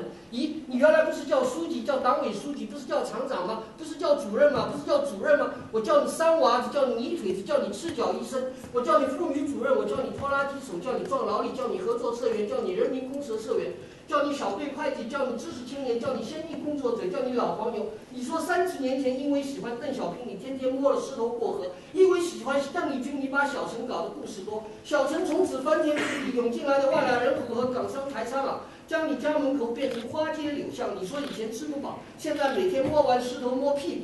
我要你听细节，我要你讲细节，叫你讲故事，叫你说书人，叫你相声演员，叫你民间艺术家，叫你流浪艺人，叫你小摊小贩，叫你小老百姓，叫你工薪阶层，叫你蜗居的，叫你吃低保的，叫你散户，叫你股民，叫你股神，叫你操盘手，叫你股市行情分析家，叫你投资失败人士。全中国有多少股市失败人士？你两眼泪汪汪地看着窗外，心情像面孔一样灰暗，心情像交通一样混乱。你成了一个被市场证明的废人，你是个错失时机者，酿成大祸者，葬送财产、家庭、婚姻、前途、子女、工作、生活、人生理想的人。他们叫你债务人，你把钱的游戏玩输了。一切叫依法办理，我没叫你打开煤气，没叫你吞下药片，没叫你割开动脉，没叫你跳下高楼。我不想叫你一个自杀的人，寻短见的人。我叫你无产阶级，叫你被压迫者，叫你工人阶级，叫你老大哥，叫你被买断工龄的，叫你吃大锅饭的，叫你劳动模范，叫你车间主任，叫你厂领导，叫你单位头头，叫你上编，叫你上级，叫你司令，叫你部长，叫你省长，叫你军长，叫你旅长，叫你民兵连长，叫你奥运选手，叫你奥运赞助商，叫你金牌得主，叫你世界纪录保持者，叫你卖保险的，叫你保安。你说都下岗了，自己都是低保人士，还举报人家的安，真是开玩笑。又点头又敬礼，又以前让空宣队挺了胸，现在哈了腰给求有钱的大爷给保个饭碗。那我叫你保个饭碗，叫你要饭的，叫你乞丐，叫你越狱犯，叫你劳改犯，叫你饭桶，叫你混饭的，叫你愤青，叫你意见领袖，叫你神童，叫你神仙，叫你太上老君，叫你玉皇大帝，叫你和尚，叫你版主，叫你少先队员，叫你考生，叫你毕业生。我叫你找工作，叫你民工，叫你电工、搬运工、清洁工、管子工、钟点工、8级钳工，叫你老大爷，我叫你老人家，我叫你哲学家，我叫你语言学家，我叫你历史学家，叫你先驱，叫你从月球上回头看一眼地球，你说唯一能看到的人类干的事情就是长城。你把那个叫文明吗？如果地球上全盖上长城，你让民工把海洋全部填掉，让厂车把高山农田民屋强制铲平，铺满高速铁路呢？地球表面没遮没挡住了全部住没钱的人。地铁里东南下两四通八达，全部住有钱的人，大家齐心合力维护世界稳定，追求世界和平。有空可以搞上世界博览会、奥林匹克运动会，弯弯微博唱唱红歌。我叫你老天，叫你天，叫你神，叫你主，叫你救世主，叫你太空来客，叫你宇宙生命，叫你观念艺术家，我叫你新贵，叫你 NBA， 叫你屌丝，叫你不可宽恕的人，叫你昏了头的人，叫你猪头山，叫你猪八戒，叫你王八蛋，叫你失智眼，叫你近视眼。你是一个劲的在抖落自己的学问，从易经到弗朗西斯福山，说你的意识全部源自古希腊，说老子是因为你才有价值，所以研究天体物理，通70几国外语，是新左派，相信市场和民主，最痛恨专制和火星人。说你低调避世，说你在网上妇孺皆知，粉丝10几万。我叫你巨人，叫你巨匠，叫你奇才。你说天上才一小会儿，地上已经几万年了，你说怎么办？我叫你修地球的，你说人事混浊，我叫你自强不息，叫你草根，叫你草民，叫你弱势群体，你迈开大步向前走。我叫你理想主义者，叫你激进分子，叫你造反派，叫你革命党人，叫你烧炭党人，叫你抗议分子，叫你人肉炸弹，叫你基地分子，叫你恐怖分子，叫你打抱不平的，叫你维权的，叫你打假的，叫你替天行道的，叫你好汉，叫你绿林好汉，叫你深情开广，叫你大个子，叫你小伙子，叫你大姐，叫你母亲，叫你和平主义者，叫你婴儿，叫你天使，叫你外交家，叫你主席，叫你撒钱道，叫你屠夫，叫你独裁者，叫你国会议员，叫你阁下 ，Hello How do you do？ 我叫你让美军回家，从韩国北纬38度线的成堆铁丝网下和地雷边回家，从日本冲绳基地有色情服务的酒吧舞厅中回家，从菲律宾回家，从伊拉克阿富汗回家，从海外提心吊胆的巡逻战车中回家，从不受欢迎的异乡基地，从那些你没有的虚假的义务和实际的权利以及财富欲望中回家。我叫你回到科罗拉多乔治镇的塔利河边，回到新奥尔良波旁街伤心酒吧的爵士乐悲情爵士乐中，回到缅因州，回到弗吉尼亚，回到洛基山脉，回到华盛顿，回到国会山，回到弗吉尼亚，回到儿子回到父母的白发边，父亲回到妻儿的床头，死者回去墓园，学生回到课堂，劳动者回去劳动。我叫你劳动人民，我叫你人民，我叫你人民的女儿，我叫你人民的公仆，我叫你人民代表，叫你人民战士，叫你人民的好榜样，叫你华主席、毛主席、江主席、胡主席，叫你伟大领袖。我叫你站在山头上说江山如此多娇，引无数英雄竞折腰。你叫一切帝国主义和反动派都是纸老虎，叫你老狐狸、老前辈、老师、老爷、万岁爷、小兄弟，叫你总统，叫你总理，叫你教授，叫你下贱胚子，叫你同学，叫你无厘头，叫你先知。是先知吗？是先知。先知，你告诉我，你先知道什么？先知道人情要变，还是知道江山却可以依旧？先知道天要驾驭，还是知道父母都要再婚？先知道人都要死，还是知道人民币要升值？先知道天若有情天亦老，还是知道人间正道是沧桑？我叫你爹，叫你妈，叫你二舅，叫你大姨妈，叫你丈母娘，叫你小舅子，叫你小孩，叫你大兄弟，叫你兄弟，谁跟你是兄弟？亲兄弟还要明算账。那年秋后，我们的战结了吗？你砍断我一条腿，你推掉我2座楼房，炸死我3个人，抓走了我7条船，侵占了我8亩良田，奸杀了我1000多妇女，打死我30万平民，占领了我5座山头、8条河流，侵袭了我的种族，掠夺了我的国家。我和你们的账结了吗？这事情没完，我要叫你没完，我要叫你没完，我要叫你精神领袖，叫你大主教，叫你野蛮人，叫你总督，叫你酋长，叫你寨主，叫你鸭仔夫人，叫你小蜜，叫你老先生，叫你首长，叫你警卫，叫你老板，叫你二房东，叫你小瘪三，叫你帅哥，叫你靓仔，叫你老头子。死鬼老头子，你到水行走了，这世道我不混了。为什么10年、30年、50年那些瘪三一来就来一大帮？他们要做思想工作，他们总归满嘴巴道理，他们总归一开始客气，后来不客气。他们可以让我住去荒凉的鬼都不要去的边疆，住去要饿死人的山上，住去死的住去穷的死掉的乡下，住去乌漆抹黑一样的郊区，住去死人冰凉的棺材里，住去呸一口吐掉的烙饼里的龙潭里，去喝西北风，去吃地瓜叶，去硬地上刨坑，去卖没有人要的老逼，去被人家踢屁股，去挨人家骂祖宗，去想不同一头撞死算了，一把火自焚算了。我叫你侏罗，侏罗就是那种不是人的东西。你是人吗？我叫你负责人，叫你总指挥，叫你城管，叫你人民警察，叫你公安局长，叫你黑社会保护伞，叫你阎罗王，叫你恶霸，叫你浪荡货，叫你混蛋，叫你二流子，叫你流氓，叫你吸毒的，叫你老大，叫你大佬，叫你老江湖，叫你老骗子。骗子，谁是骗子？谁没有说过谎？你怎么会没有说过谎？不可能没说过谎，你怎么可能是一个没有说过谎的人？你能向毛主席保证吗？能向共产党保证吗？能向共和党保证吗？能向民主党保证吗？能向自由党保证吗？能有自由民主党保证吗？能向社会民主党保证吗？你叫党向谁保证？你叫党怎样保证？我叫你政客，叫你政治家，叫你舵手，叫你总舵主，叫你领航员，叫你大亨、石油大亨、矿业大亨、运输大亨、传媒大亨、军火大亨。我叫你联合国秘书长，叫你总裁，叫你社会名流，叫你时尚人士。我叫你贺岁片导演，叫你畅销书作家，叫你专栏作家，叫你美食家。叫你国际车展人，我叫你城市规划师，叫你摇滚歌星，叫你打工皇帝，叫你成功人士。你成功的大脸上肥沃流油，映照出多少灰头土脸的失败人士。他们谈不上学历，谈不上财力，谈不上能力，谈不上智力，谈不上活力，谈不上魅力，剩下只有一丁点体力，有啥用？不是自取灭亡就等失败吗？我叫你苦力，叫你收破烂的，叫你挖煤的、烧砖的，被骗来山里的，挨打的、断了骨头的、忍冻的、受饿的、无证的、残疾的、意外致死的、被剥夺自由的、未成年的、弱智的、智障的。我叫你特奥运动员，叫你英雄，叫你伟人，叫你总设计师，叫你老首长，叫你战略家，叫你伟大战士，叫你革命领袖，叫你癌症晚期病人，叫你医院院长，叫你植物人，叫你老不死，叫你药罐子，叫你讨债鬼，叫你疯子，叫你滚刀肉，叫你海龟，叫你酒鬼，叫你酒保，叫你上酒，车到山前必有路，莫教金樽空对月。五花马，千金裘，呼儿出来换美酒。与儿同销万古愁。我叫你仇人，我叫你冤家，我叫你守夜人，我叫你电灯泡，我叫你瞎子，叫你盲人。你心明眼亮，比我明白。我叫你博士生导师，叫你行政主管，叫你特首，叫你剃头师傅，叫你流浪汉，叫你赌鬼，叫你死鬼、色鬼，叫你艺术家，叫你美女。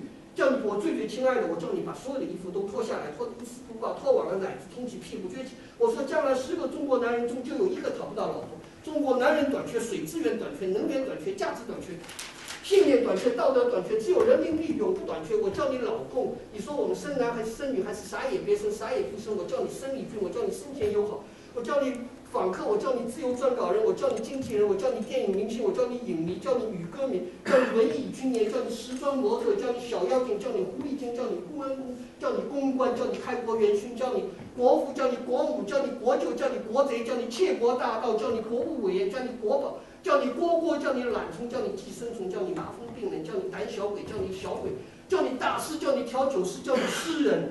叫你媒体记者，叫你狗仔队，叫你革命家、钢琴家、银行家、管家。我叫你独生子女，叫你单亲家庭的孩子，你父母早离了，你跟父亲过没吃没喝，你跟母亲过，他想你挣大钱，想你一口音从外国回来，想你一夜暴富，嫁入豪门，穿名牌，开跑车，做人上人。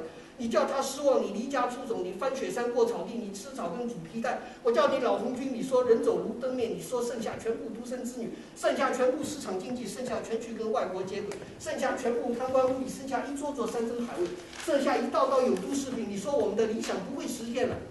地也你不分好歹何为地，天也你脱开咸鱼枉做天。现在叫我们白白死了，现在是白白死了，现在世上白白死了的事情太多了，现在哪天不白白死了？从来哪天不白白死？我叫你白衣战士，叫你白求恩大夫，叫你为人民服务，叫你白领，叫你小白脸，叫你白马王子，白眼一片去悠悠，清风浦上不胜愁。我叫你3天3夜老天爷，我叫你观世音菩萨。我再念多一遍：南无阿弥陀佛，南无阿弥陀佛，南无受苦受难阿弥陀佛，南无受苦受难过去现在未来30阿弥陀佛。你说叫我去西方极乐世界，叫你老好人，叫你老阿姨，叫你老邻居。你说你睡不着觉，半夜想听到天上有飞机声，想女儿坐在飞机里。你说女儿进城3年没回来，光讲生活好，身体好，工作好，老板好，同事好，警察好，社会好，睡得好，吃得好，玩得好，心情好，就是没有钱寄回来，就是过年不回来。我叫你强人，叫你国企老总，叫你高利贷债主。我叫你金融分析家，我叫你思想家，叫你研究员，叫你酒囊饭袋，叫你菜鸟，叫你花子，叫你神经病，叫你卫生员，叫你洗头妹、洗脚妹。我叫你失足妇女，叫你王妃，叫你偶像，叫你小巨人，叫你打杂的，叫你钉子户，叫你地产销售，叫你护机警，叫你警花，叫你强奸犯，叫你足球明星，叫你僵尸，叫你大腕，叫你政府官员，叫你大猩猩，叫你卖早点的，叫你宇航员。叫你新来的，我叫你服务员，服务员，我再叫一次，你小跑过来，你叫我兄弟，叫我师傅，在那里你叫我同志，我白你一眼，你喊我叫先生，叫老板，叫大老板，叫大爷，改叫皇上，改叫太岁爷，叫的恶心或心里舒服，叫的满意或不满意。我叫你有良心的人，但一些事不关良心；我叫你有教养的人，但一些事不关教养；我叫你胆大包天的人，但一些事不关胆量；我叫你有原则的人，但一些事不关原则；我叫你有鸡巴的人，但一些事不关鸡巴；我叫你贱货，但一些事不关贵贱。我要叫到你满意不满意或不满意的和我这样一个口水乱喷，其实内心诚恳的人，在这个晚上交流思想。交流人士的知识，我要叫得你满意或不满意的，生活在这个错综复杂或有如一片宁静的、肮脏的或干净的、无聊无价值、只有死亡的或好玩有意义、充满世界身躯的世界上，我要叫你醒来吗？我要叫你什么？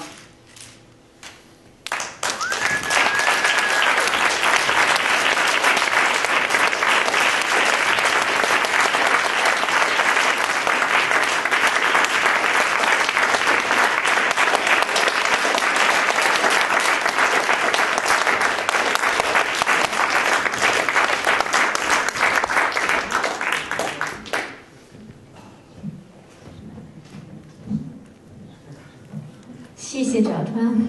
Thank you very much for this intensive stream of performance.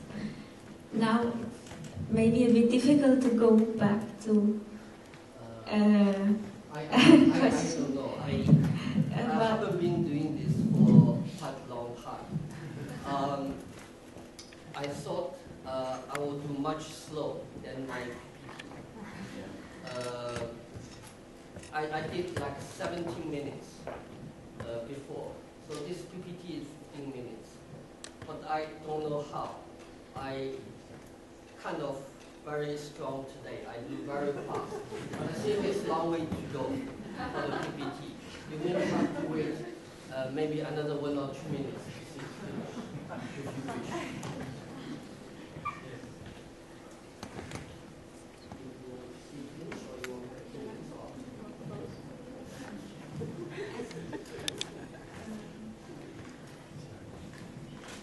I think maybe just we take it as it goes on, and maybe, I don't know, Boyan, if it's possible that you come back and for a possible dialogue between you. I mean, we can have a little rest in between, probably. But I would appreciate if it would be possible to have some questions from the public, but also between both of you to really take again the bridge between both of the conferences. Mention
the first wait a little bit to cool down.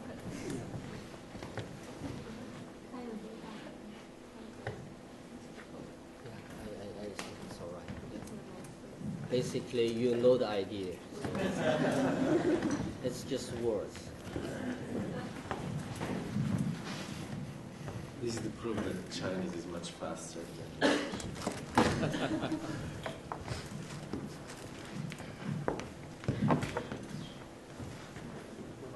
Yes, I think I don't know exactly how to start to go on in the discussion, but maybe just we have two very different insights. On one hand, in Boyan's talk on the origin as well, which is kind of really going backwards to the origin of the theater and a new possible way of reading, or not of reading it, but of connecting it to find a new place for what theater is and how it is connected to this desire and the monsters. It was really interesting new interpretation of Oedipus, and then we had a very intense insight into the much more the reality situation in China and in the practice of the grass stage theater, which is a lot of connected to the reality of the political situations and much more yes. So these are the two situations we have now in mind, and I kind of I would first. Also, Zhao Chuan, he said to me, which probably is important to know, that he feels in China like he's working very alone, because there is really not a possible dialogue to people working in the same field of work of theater. But for him, it's really important to share this dialogue outside of China. It's really important to have this. It's necessary that in order that he can do his work in China, otherwise probably it wouldn't be possible. And now I don't know, maybe I would like first, probably if you have questions one to the other, maybe Zhao Chuan has a, I don't know if you have maybe a question to Boyan, for example, or the other way around. It's easier for me now to respond rather than to get the sense, because at this state I'm kind of listening. But if you have something, then maybe it's easier for me.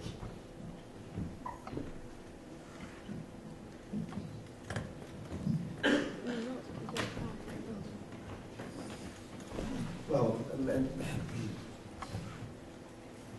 I'll just ask a question around what we saw and what we heard about your work, because you mostly spoke about the condition of your work, but I'd be also interested to know a little bit about your methods of work. Because we were discussing this yesterday, that you try to react to conventional theater machine, to the normative space of theater, but of course I would say that this attempt to break through the conventional black box theater is something which I think is quite established already as a normative expectation of the contemporary institutions, and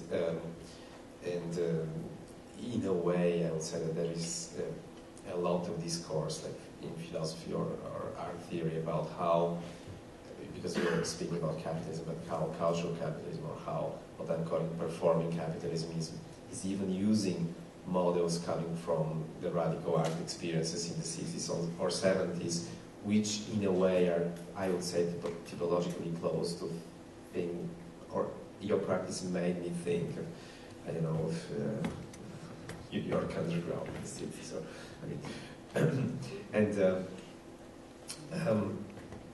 I wonder how, I mean, it is clearly not the situation in China yet, but since I've been also in China, and I gave also some lectures, I saw that there is also an enormous artistic and also critical potential. There are a lot of space in both Shanghai, Beijing, Guangzhou, and of course other important places where there is a very powerful artistic community, and I also see that there is also a very big interest of contemporary capital into the arts, especially visual arts. Yes. So, I mean, any respectful company should have its own private gallery. And I was wondering how you deal with this kind of privatization of space. So are you always looking for public space, or when you, for instance, intervene, because you said you do performances also for this art gallery, or spaces which are less neutral than, let's say, a bar or open public space.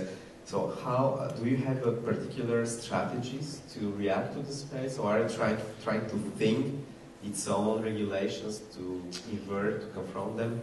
Yeah, even when I said about these issues we talked about yesterday about this black box theater, I said, you know, I'm not really carrying this to be like to present this type of thing. But for me, it's like it's always confront to the problems.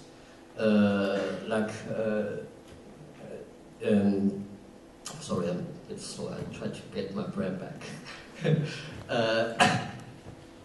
Like Mina had mentioned, I said also about this kind of work alone, because actually the mainstream theater scene in China is kind of booming in the past 10 years. We never had such a great success commercially in the past 100 years. Starts from we having this kind of new, what we call spoken drama. This is quite different to the traditional folk opera we have. This is something we learned from the West. It's about 100 years history, but now it's almost at the peak time. But when theater people from outside of China, they come to Shanghai sometimes, we had a chance to meet, so they will ask me what's your connection to the theater circle. I would say it's very simple, it's almost nothing. I have no connection to them at all. My practice in theater have been noticed by people, some theater critics from Beijing, or some people studying from overseas, also some like locals. We also have our own fans. They are quite young people. They are quite like what we did, but it's not really connected in a kind of producing way to the mainstream theater at all. So then, therefore, also when you talk about the method, I think the problem is start from the method, because we are not. Well, we don't want to get any licensing thing. So therefore, we have no permission. This is quite crucial in Shanghai. Without permission, you cannot perform in proper theaters. So then you go for somewhere, offer you opportunities without seeing any licensing. That's also why it's okay sometimes to go to the museum, because it's much loose kind of regulated in art space for exhibitions. So if you see this as an exhibition, then it may be, you avoid. And also theater, if you go for theater, you're selling tickets. But for museum public programs, it's normally for free. This is quite a match to what we offer, this kind of free theater. So it's okay for us, not really making money, but we got space to do it. Then also we experience various kind of space which we encounter with, like some companies, they have big foyer, or some other people like private gallery. Sometimes before they move, the space are empty for maybe some months. So then they allow us to use from friends. Mostly they're a kind of private connected space. And I'm kind of all year long looking for space, so people know that. So people around me, they know that if they have something valuable, they will call me and say, would you like to have a look? So then I go for a look. Maybe yes, maybe maybe there's a chance. So it's always like that. And also when we traveled, we don't mind any kind of space, actually. We don't mind any kind of space. The requirement is like, if you want me to come to Berlin, then if you say, okay, we have audience here, we can organize the audience, we can do promotions, we can get you audience, would you like to come? Then maybe we will come. for sure, the space, they will not charge us for space. They will offer space, and then we can do it. So end up, we can go to any kind of space. I would like to kind of move on this. I mean, you talked about this mobile public space as well. We talked about that in Hanover. I remember that you described it like a bubble or something, this situation which is, as I understood it, like something really fragile, which is kind of, that it can become realized, this public space of also kind of maybe of a situation of intensity. And which is now you talked a lot about this situation of the money or of the but I would like to move it more to this what is moving you to do this, promote this kind of theater practice. I mean, in a Chinese context, but maybe also leaving the Chinese context, and maybe now to also, it would be really would interest me to hear your thing more general towards theater as as a place, maybe trying to bridge over to this kind of origin of theater where Boyan started to develop his thought, which is completely kind of foreign to the Chinese tradition and culture, where the theater maybe the origin of the theater is not in China, so it's also, as you said, it's not so, this practice is not existent. I just, it would, if you could say. I don't know the origin of theater is in China or maybe not in China, but we try to see theater is a different way to live, to the daily life. I think for us, what we can experiment or what we can try, it's very limited in life. So also when I write something, I interview other artists, and they're telling me, okay, my art is just like my life. It's progress every day. I totally don't agree, because I think with daily life you can create or you can experiment are very limited, but life's very fragile. Like you cannot do too many things. You will be in danger. You will lose balance. But with art, it's different. This is somehow, in a way, I think there are people come to us, join me in the theater, because in theater you can do different things. You can be very strong. One of the Japanese director, he told me, he said, many times in his theater he chopped off the emperor's head, but he cannot do it in real life. But theater made him very strong in the dark. And also I think that's connected to what Boyan had mentioned before about this in-body through theater. This agenda of this political agenda was embodied somehow in the theater, something related to that. The other funny thing is I keep mentioning, say, okay, we don't call ourselves political theater because this brings me trouble. I call it social theater. But I keep saying it, I don't know for some reason. It's been years, I keep saying it. I keep saying we are not political theater, but why I'm saying that? Because for me, I do see this is a way for people to get gathered. Also, this is related to my understanding of what is politics. For me, politics is people seeking a method of how we living together. We try to develop a way for us how we live together. So theater has become a way to practice. As a writer, I was write fiction for many years, and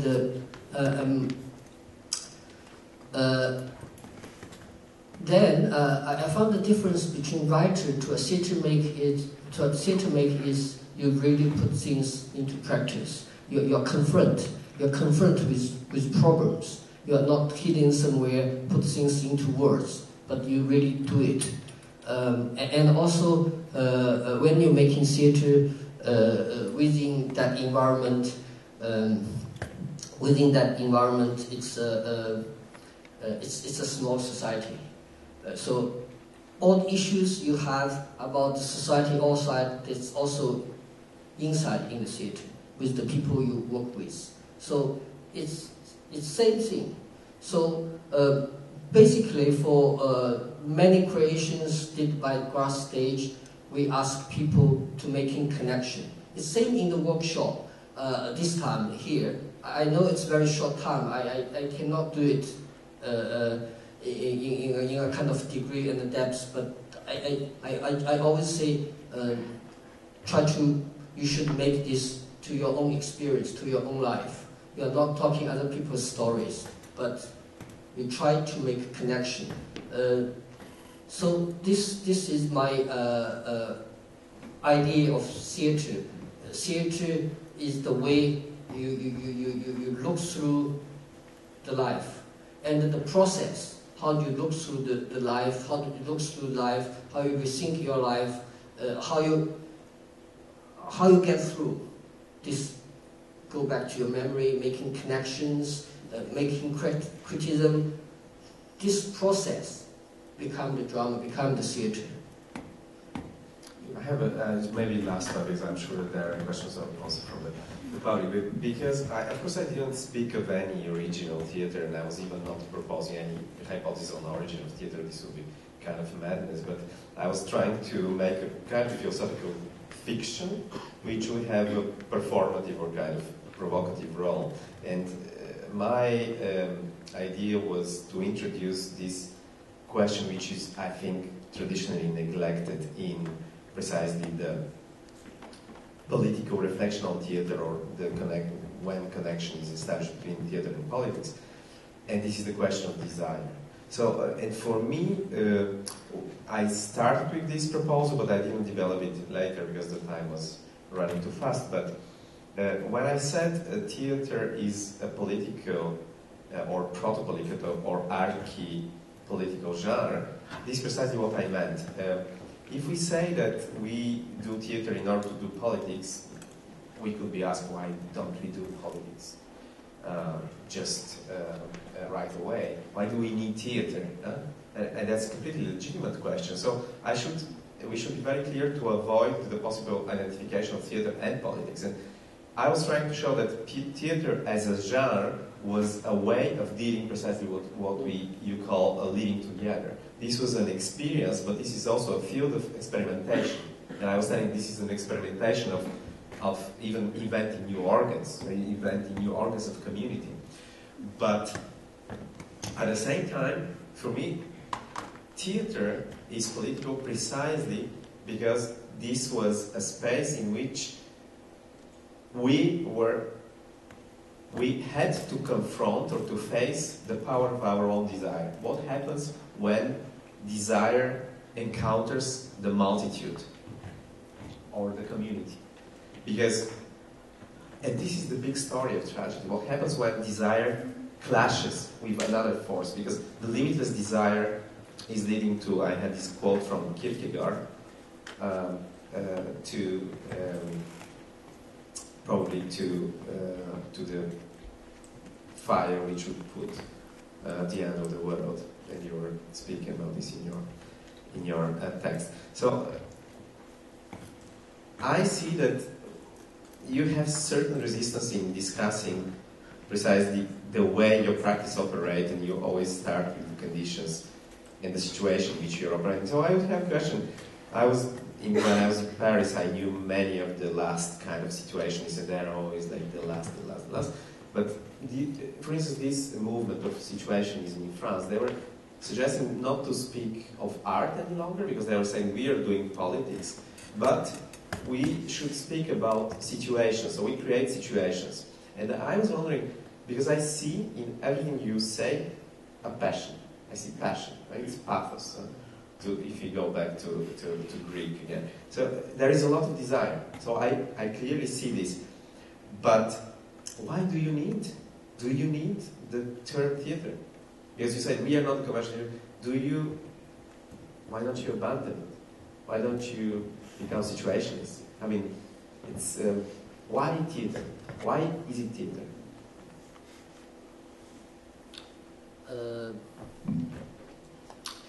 This is also very much to do with this situation. I have to back to that.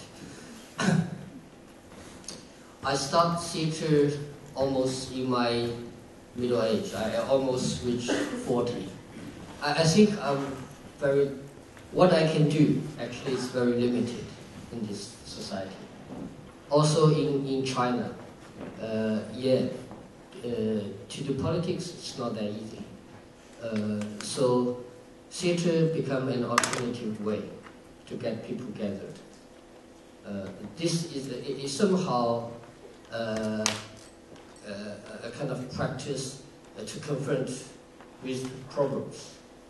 There is a force of May movement back to early last century in the 30s, no 20s in last century in China.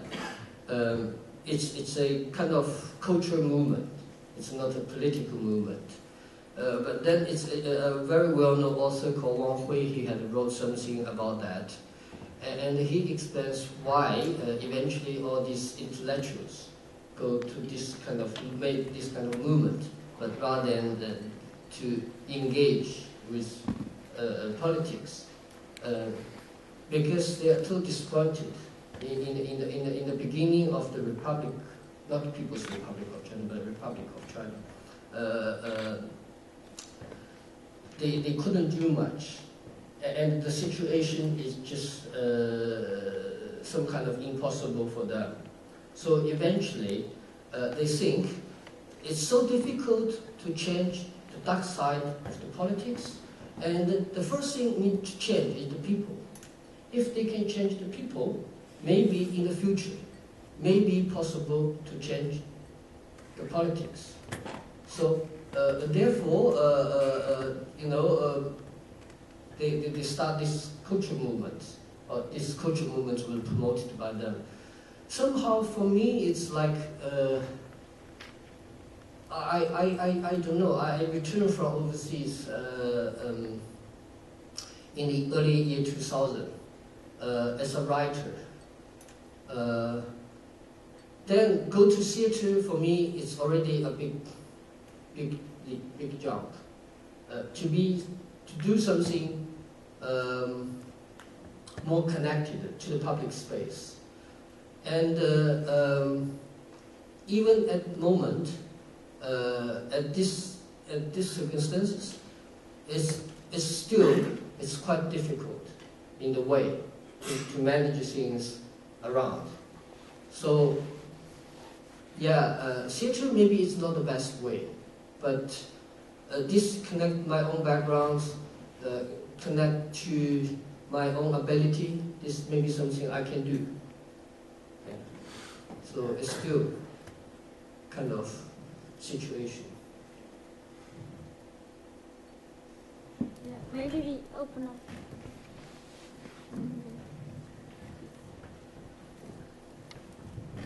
I don't know if the cable is enough. Maybe you just can come up. You just speak like can I ask about the relationship between the tradition and Chinese people? Because Boyan said a lot about traditional ideas or practices, things. But I'm a Japanese, and for me as a Japanese, my relationship between the tradition and my myself is very different from European thoughts. I don't like this European something like that. So can I ask?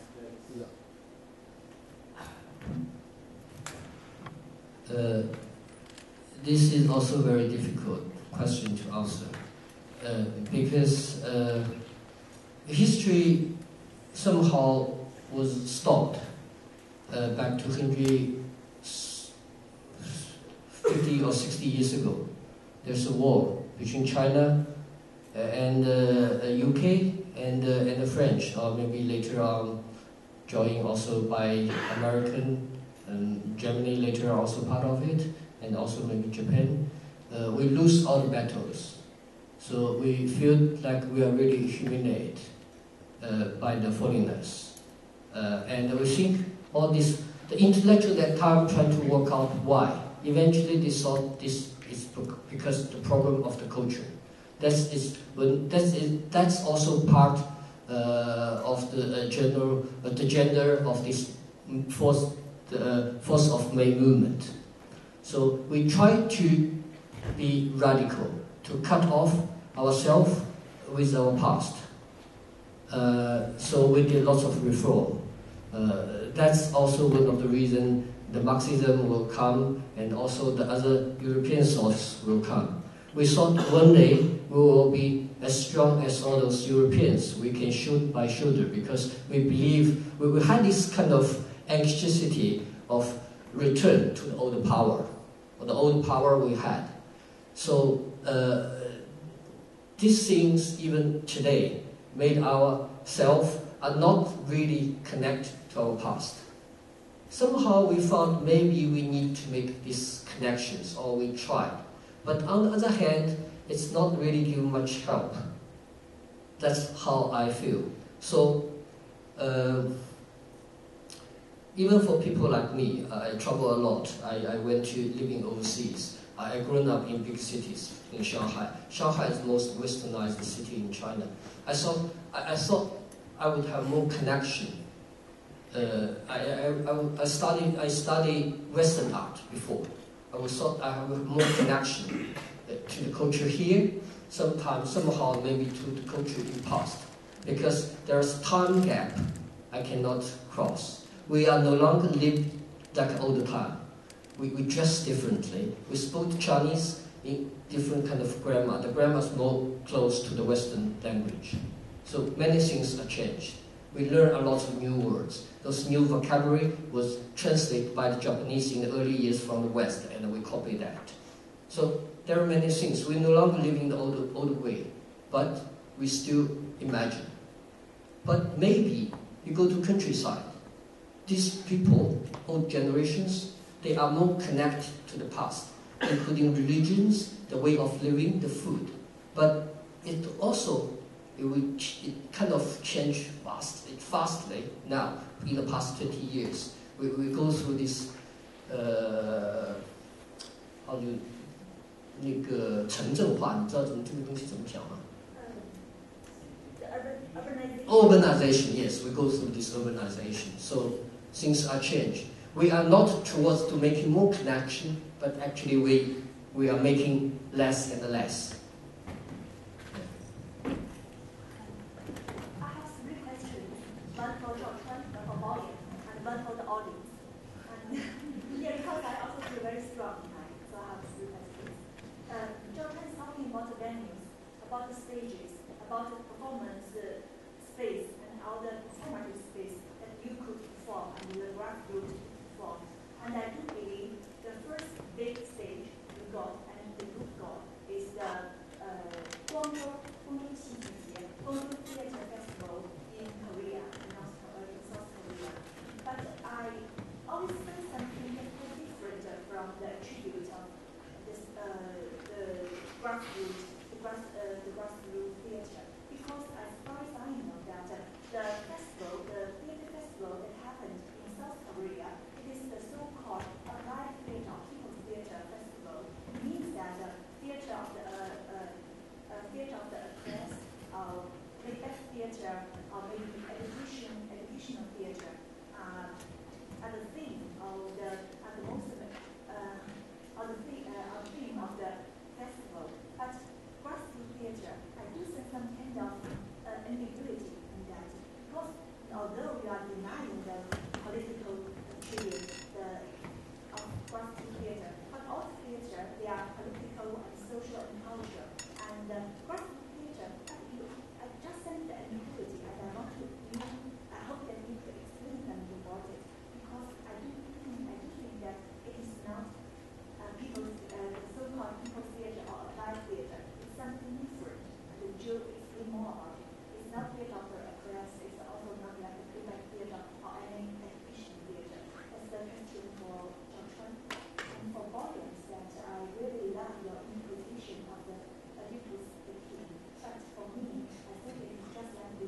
in Berlin.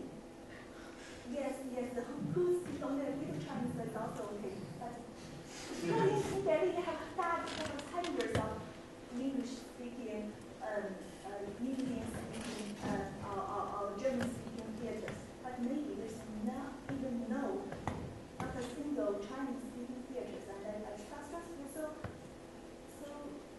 encouraged and I have the passion, the desire that. So that's maybe become the question to yourself. No. You we need people, because though we know that theater is developed in Berlin, in Germany, really developed, advanced, but we don't have people who are really interested in, not that much people, who are interested in theater in China, and maybe also here in Berlin.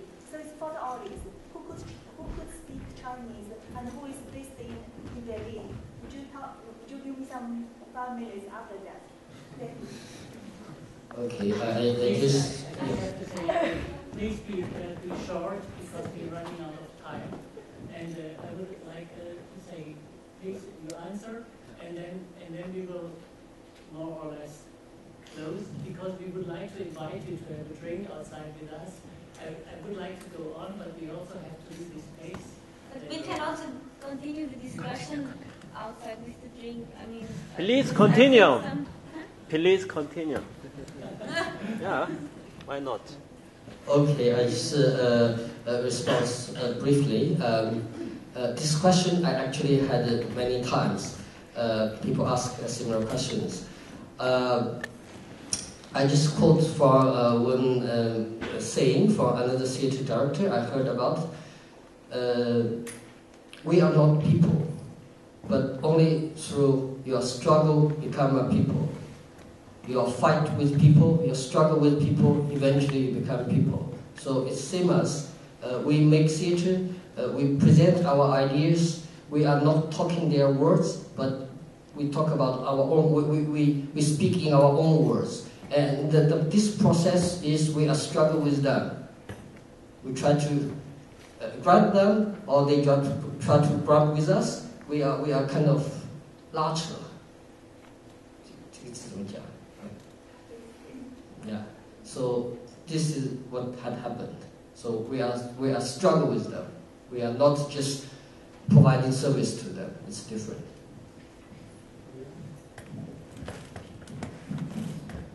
Yeah, of course it's about desire, because as I said, desire is what exceeds human, but human is becoming human only by exceeding him or herself.